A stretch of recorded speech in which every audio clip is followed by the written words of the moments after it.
The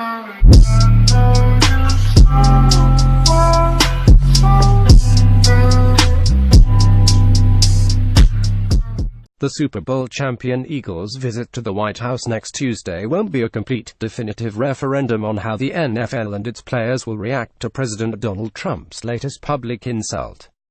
But it will be the biggest barometer so far, and it will add more to the blueprint of current athlete activism. This will be the second chance for a Super Bowl champ to make the traditional visit since Trump took office, and compared to the atmosphere this week in the wake of the NFL's new policy restricting protests, last year's appearance by the Patriots looks like a 4th of July parade. 5 of the reported 31 players who were absent last year specifically skipped it in protest of Trump. That included then Patriot and current Eagle Chris Long.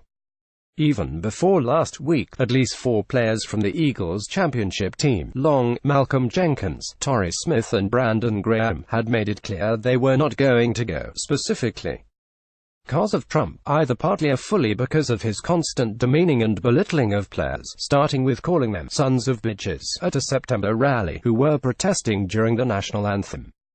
Then came Trump's remarks the morning after the NFL's new anthem policy was announced last Wednesday. You have to stand proudly for the national anthem or you shouldn't be playing. You shouldn't be there. Maybe you shouldn't be in the country. Still, White House visits for sports champions are no longer routine. The Eagles are the first championship team scheduled to visit since that comment. No additional players have made public any plans to boycott the White House visit.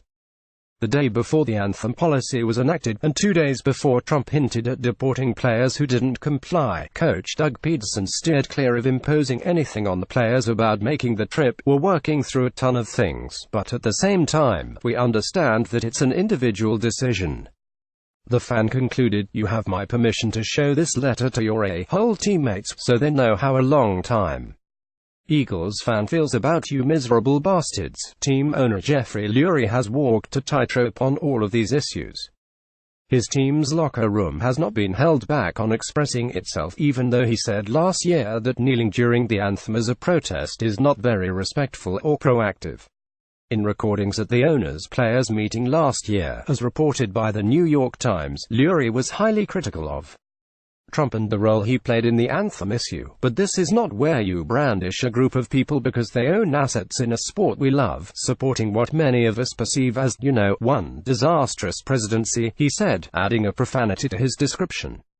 More, with anthem policy, NFL owners solve a problem that didn't exist yet by all accounts. Lurie was in favor of the policy enacted last week. It has been since revealed that the owners did not take an actual vote, and made a statement that made no reference to the new policy, but praised the players for being committed to finding productive ways to fight social injustice, poverty and other societal issues that are important to all of us. With a full week before the Eagles head down the road to Washington, plenty of time for the central figures to say even more inflammatory things. The number of Eagles players in attendance will be in flux until the moment the president steps to the microphone on the White House lawn.